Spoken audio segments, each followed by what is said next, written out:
ஆண்டவரும் இரட்சகருமாகிய இயேசு கிறிஸ்துவின் நாமத்தில் வாழ்த்துக்கள். இந்த நாளிலும் லேவியராகமம் 13வது அதிகாரத்தை நாம் கற்றுக்கொள்ளப் போகிறோம். இந்த அதிகாரத்தில் குஷ்டரோகத்தை ஆசாரியன் ஆய்வு செய்கிறதை குறித்து பார்க்கிறோம்.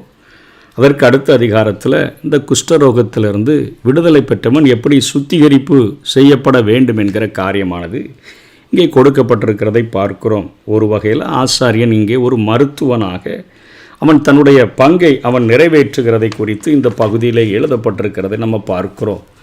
முதல் 4 வசனங்களில் குஷ்டரோகம் என்று குறிப்பிடப்பட்ட நோய்க்கான அறிகுறிகளை ஒரு மனிதனிடத்தில் காணப்பட்டால் ஆசாரியன் அங்கு ஆய்வு செய்கிறதை பற்றி முதல் 4 வசனங்கள் கூறுகிறது. 4ஆம் வசனத்திலிருந்து 8ஆம் வசனம் வரையிலும் ஒருவன் நோய் பாதிக்கப்பட்டவனா இல்லையா என்கிற ஒரு சந்தேகம் வரும்போது செய்ய வேண்டிய செயல்முறைகளை பற்றி அங்கே சொல்லப்பட்டிருக்கிறதை பார்க்கிறோம். அவன் 7 நாட்கள் அடைத்து வைக்கப்பட வேண்டும். பாதிக்கப்பட்ட பகுதி பரவாமல் இருந்தால் அவன் மேலும் 7 நாட்கள் அடைத்து வைக்கப்பட வேண்டும். பின்னர் நோய் பரவாமல் அது சுருங்கி இருந்தால் அந்த மனிதன் சுத்தமுள்ளவன் என்று சொல்லி ஆசாரியன் அறிவித்து அவனை அனுப்பிவிட வேண்டும். 2வது ஆய்வின் போது அந்த அசறு பரவி இருந்துச்சுன்னா அவன் தீட்டுள்ளவன் என்று ஆசாரியன் அங்கே அறிவித்ததை பார்க்கிறோம். அதே போல் 9ஆம் வசனத்திலிருந்து 11வது வசனம் வரையிலும் குஷ்டம் நாள்பட்டதாக அல்லது கடுமையாக இருந்தால் ஆசாரியன் அந்த மனிதனை தீட்டுள்ளவன் என்று அறிவிக்க வேண்டும். அது குஷ்டம் என்று சொல்லப்படுகிறது. 16, 17 வசனங்களில் ஒருவனுடைய அந்த மாம்சமானது மாறி வெண்மையாகி அவன் குணமடைகிறவனாக இருந்தால் அவன் சுத்தமுள்ளவன் என்று அவன் அறிவிக்கப்பட்டான். அதனைத் தொடர்ந்து 18 23 வரையிலும் பார்க்கும்போது அங்கே புண் பற்றிய 3 வகையான அங்கே நோய் விளக்கமானது சொல்லப்பட்டிருக்குது. ஒருவனுடைய புண் தோலை காட்டிலும் ஆழமானதாக அங்குள்ள முடி வெள்ளையாக மாறியிருந்தாலும் ஆசாரியன் அவனை தீட்டுள்ளவன் என்று அறிவிக்க வேண்டும். இது வசனம் 18 20 வரை பார்க்கிறோம். 7 நாட்கள் அவன் தனிமைப்படுத்தி வைக்கப்பட்டிருந்த போது அந்த புண் தோளில் பரவினால் அது குஷ்டம் என்று அது கருதப்படுகிறது. 21 22 வசனங்களில் அந்த புண் பரவவில்லை என்றால் அவன் சுத்தமுள்ளவன் என்று அவன் அறிவிக்கப்பட்டான் என்று 23வது வசனத்தில் பார்க்கிறோம். 24 28 வரையிலும் பார்க்கும் பொழுது நெருப்பு பட்டதினால் ஏற்படக்கூடிய குஷ்டம் இங்கு சொல்லப்படுகிறதை பார்க்கிறோம். ஒருவனுடைய நோயின் அறிகுறியிலிருந்து அது குஷ்டம் என்று காணப்பட்டால் அவன் ஆசாரியன் அவனை தீட்டுள்ளவன் என்று அறிவிக்க வேண்டும். 24 25 வசனத்தின்படி சோதனை காலமாகிய 7 நாட்கள் கழித்து அந்த நோய் பரவி இருந்தால் அது குஷ்டம்தான். அது பரவாமல் வெறுமனே சூட்டினால அந்த வேக்காடாக அது இருந்துச்சுன்னு சொன்னால் அது குஷ்டம் அல்ல என்று வசனம் 28 ஆசாரியன் அறிவிக்கலாம் என்று சொல்லப்படுகிறது. 29 37 வரையிலும் பார்க்கும் பொழுது தலையில் அல்லது தாடியில் உண்டாகக்கூடிய சொறி அடுத்து சொல்லப்பட்டுள்ளதை நம்ம பார்க்கிறோம். இப்படிப்பட்ட நோய் அந்த உள்ள மனுஷன் அது ஆணாக இருந்தாலும் சரி பெண்ணாக இருந்தாலும் சரி தீட்டுள்ளவன் என்றே தீர்க்க வேண்டும் என்று 29 30 வசனம் சொல்லுகிறது. ஆனால் அது திட்டவட்டமாக தெரியல அப்படின்னு சொன்னால் 31 37 வரையிலும் பார்க்கும் அந்த மனிதன் 7 நாட்கள் அடைத்து வைக்கப்படணும். நோய் பகுதி பரவாமல் இருந்தால் அவனுடைய முடியை சிரைத்து மேலும் 7 நாட்கள் பொறுத்திருக்க வேண்டும். அந்த சொறி பரவி இருந்தால் அவன் தீட்டுள்ளவன். அது பரவவில்லை என்று சொன்னால் அவன் சுத்தமுள்ளவன் என்று சொல்லப்படுகிறதை பார்க்கிறோம். அதே போல் 38 39வது வசனங்களில் பார்க்கும் பொழுது ஒருவனுடைய தோளின் மேலே வெள்ளை புள்ளிகள் இருந்தால் அவன் சுத்தமுள்ளவன் என்று தீர்க்கப்பட்டான். வண்ண புள்ளிகள் தோளில் எழுந்துள்ளன என்று சொல்லி நம்ம அதை குறித்து சொல்லிவிடலாம். 40 44 வரையிலும் குஷ்டத்தினால் உண்டான மொட்டைக்கும் சாதாரண மொட்டைக்கும் இடையுள்ள வேறுபாடு அங்கே சொல்லப்பட்டிருக்கிறதை பார்க்கிறோம். அதனைத் தொடர்ந்து 45 46வது வசனங்களில் குஷ்டரோகி மிகவும் வருந்தத்தக்க ஒரு மனிதன். இஸ்ரவேலில் அத்தகைய மனிதன் பாளையத்துக்கு புறம்பே தான் அவன் வாழ வேண்டும். அவன் கிழிந்த உடை அணிந்தவனாக தலையை மூடாதவனாக அவன் இருந்தான். மனிதர்கள் அவன் பக்கத்தில் நெருங்கி தெரியாமல் வந்துட்டாங்கன்னா அவன் தன்னுடைய மேல் உதட்டை அல்லது மீசையை மூடிக்கொண்டு தீட்டுன்னு அவன் சத்தமிட வேண்டும். அப்படி அவன் தொடக்க நாட்களிலேயே நோய் பரவுகிறதிலிருந்து தடை செய்வதற்கான மருத்துவ முறையானது அங்கே தனிமைப்படுத்தி வைக்கிற அந்த முறையானது அங்கே கையாளப்பட்டதை நம்ம பார்க்கிறோம். அதே போல் 47 59 வரையிலும் பார்க்கும் பொழுது துணியில் ஏற்படக்கூடிய குஷ்டம் பெரும்பாலும் ஆட்டு முடியிலான அல்லது பஞ்சு நூலான ஆடையில் அல்லது தோளால் செய்யப்பட்ட ஆடையில் உண்டானக்கூடிய அந்த ஒரு பூச்ச காலனாக அது இருக்கும். அவ்வாறு கேடு ஏற்படக்கூடிய ஆடைகளை அழித்து விடுகிறதே, அதை எரித்து சுட்டெரித்து விடுகிறதே நல்லது என்று சொல்லி இப்படிப்பட்ட ஆலோசனைகள் குஷ்டத்தை எப்படி வந்திருக்கிறது என்று ஆய்வு செய்யக்கூடிய, இது குஷ்டமா குஷ்டமில்லையா என்று ஆய்வு செய்யக்கூடிய வேலையை இங்கே ஆசாரியன் செய்கிறதை குறித்து இந்த 13வது அதிகாரம் குறிப்பிடப்பட்டிருக்கிற சொல்லியிருக்கிறதை நாம் பார்க்கிறோம். இதனை பரவி விரியும் பாவமும் தேவ ஆசாரியனும் என்கிற தலைப்பின் கீழாக நாம் பார்க்க முடியும். அப்பாவித்தனமாக தோன்றினாலும் கொடூரமானதாக தோன்றினாலும் பாவம்தான் என்பதை நாம் புரிந்து கொள்ள வேண்டும். இந்த அதிகாரத்தில் கூறப்பட்டுள்ள அந்த குஷ்டரோகமானது ஒரு படருகின்ற பாவத்தினுடைய நிழல் உருவமாக இது காணப்படுகிறது. இந்த குஷ்டரோகத்திற்கான மருத்துவ முறையிலான குணமாக்குதல் பற்றி இந்த அதிகாரத்தில் பேசாமல் குஷ்டரோகத்திலிருந்து பிறரை காப்பாற்றுகிறதற்கான தடுப்பு முறைகளை தான் இங்கே நம்ம சொல்லி இருக்கிறதை பார்க்குறோம். ஆசாரியன் இங்கே மற்றவர்களுக்கு இந்த குஷ்டம் பரவிடக்கூடாது, இது குஷ்டமா குஷ்டம் இல்லையான்னு கண்டுபிடிச்சி அவனை தனிமைப்படுத்தி வைக்கிறதற்கான முறைமைகள் தான் சொல்லப்பட்டிருக்கிறது. ஆசாரிய முறையிலான பரிசோதனையும் பிரித்து வைத்தலும் பற்றி தான் இந்த அதிகாரத்தில் கூறப்பட்டிருக்கிறது. உடல் தொடர்பான மருத்துவ முறைகளை வேதாகமும் ஒரு நாளும் எதிர்க்கலை. அனைவருக்கும் மந்திர முறையில் தான் குணமாக்கி ஆகணும்னு வேதம் அழைக்கவும் இல்லை. இங்கே குஷ்டரோகிகள் விலக்கி வைக்கப்படுவது பேசப்பட்டாலும் கிறிஸ்து குஷ்டரோகிகளை குணமாக்கியதையும் வேதம் கூறுகிறதை பார்க்கிறோம். பழைய ஏற்பாட்டில் கூட மிரியாம் குஷ்டரோகத்திலிருந்து சுகம் பெற்றால், நாகமான் போன்ற சிலர் அபூர்வமாக சுகம் பெற்றதை பற்றி வேதாகமத்தில் நம்ம பார்க்கிறோம். சிலர் தாமதமாகவே குணமடைந்தது உண்டு. அது 14வது அதிகாரம் 2ஆம் வசனத்தில் இந்த லேவியர் ஆகமத்திலே நாம் பார்க்க முடிகிறது. தனிமைப்படுத்தப்பட்டு அவர்கள் சுகமாக்கப்பட்ட பின்பு ஆசாரியனால் அவர்கள் பரிசோதனைக்கு உட்படுத்தப்பட்டு மீண்டுமாக அவர்கள் ஜனங்களுக்குள்ளாக சேர்க்கப்பட்ட காரியங்கள் காணப்படுகிறது. புதிய ஏற்பாட்டிலும் அதுபோலவே இந்த அபூர்வமான நிகழ்ச்சிகளை அதை நம்ம பார்க்க முடிகிறதை நாம் பார்க்கிறோம். இங்கு குறிப்பிடப்பட்ட அனைத்தும் குஷ்டரோகம் என நாம் இன்று கூறுவதுடன் தொடர்புடையது அல்ல. பல நோய், அதாவது தோல் நோய்களும் அங்கே காணப்பட்டதுனால இது ஆய்வு செய்யப்பட்டது.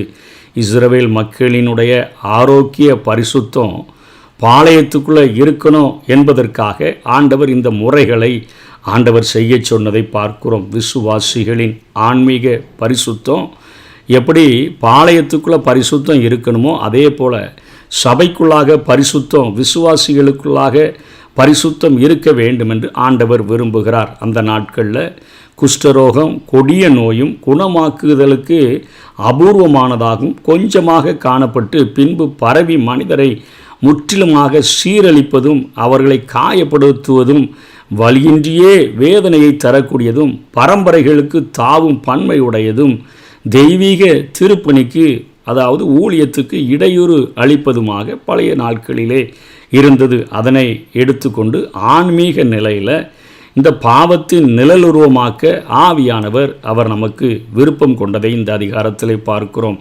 பாவம் சின்னதாக தோன்றி பரவும், அது இடம் பிடிச்சிச்சின்னு சொன்னால், சின்னதாக தான் பிடிச்சிருக்குன்னு சொன்னால் அது நிச்சயமாக பரவும்.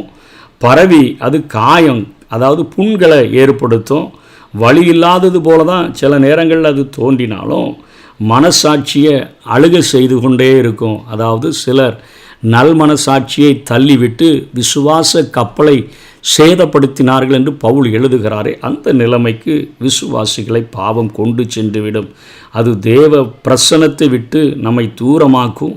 பரம்பரையாக தலைமுறைகளுக்கு அதனுடைய செல்வாக்கின் வேர் அது பரவக்கூடியதாக இருக்கும். நோய் ஏற்படும் பொழுது ஆசாரியர்கள் அடையாளம் கண்டு விளக்கத்தான் முடியும். அது அவர்களுடைய கடமை, அதனை அவர்கள் செய்யவும் வேண்டும். பாவம் விசுவாசிகளில் படர்வதை கண்டு நம்ம அவர்களை விலக்கி வைக்க வேண்டும். கண்மூடித்தனமாக இருந்து கொண்டு இன்றைக்கு ஆன்மீக தலைவர்கள், இன்றைக்கு மூப்பர்கள், தேவ பணியாளர்கள் அவர்களை அப்படியே தனியாக கண்மூடித்தனமாக கண்டுகொள்ளாமல் விட்டு வைக்கக்கூடாது என்று இங்கே வேதம் எச்சரிக்கிறதை பார்க்கிறோம். அவர் அந்த மனிதரையும் கடச் செய்து பிற விசுவாசிகளிலும் தலைமுறைகளிலும் அந்த பாவம் படருகிறதற்கு தலைவர்கள் காரணமாக மாறிவிடக்கூடாது. பாவ நோய் பிடித்த மனிதரையும் அதனை கண்டு கடமை செய்யாத ஆசாரியனையும் தேவன் தண்டிக்கக்கூடியவராக இருக்கிறார். தங்கள் பதவி போய்விடும், தலைமை மையத்துக்கு குற்றச்சாட்டு போயிடும், காணிக்க பையில் கொஞ்சம் எடை குறைஞ்சிரும் என்றெல்லாம் பயந்து பாவத்தை பாவம் என்று கூறாத பரிசுத்த ஐயாக்கள் இன்றைக்கி நிறைய பேர் காணப்படுகிறார்கள். பலு குறையாமல் பார்க்கிறவர்களே, நீங்கள் தேவனுடைய பழி குறையாமல் பார்க்க வேண்டியதல்லவா முதல் கடன். பணம் பாவத்தை மூட முடியாது. அதே போல் மனித குற்றச்சாட்டுதலை விட தேவனுடைய குற்றச்சாட்டுதல் அவ்வளவு எளிது கிடையாது.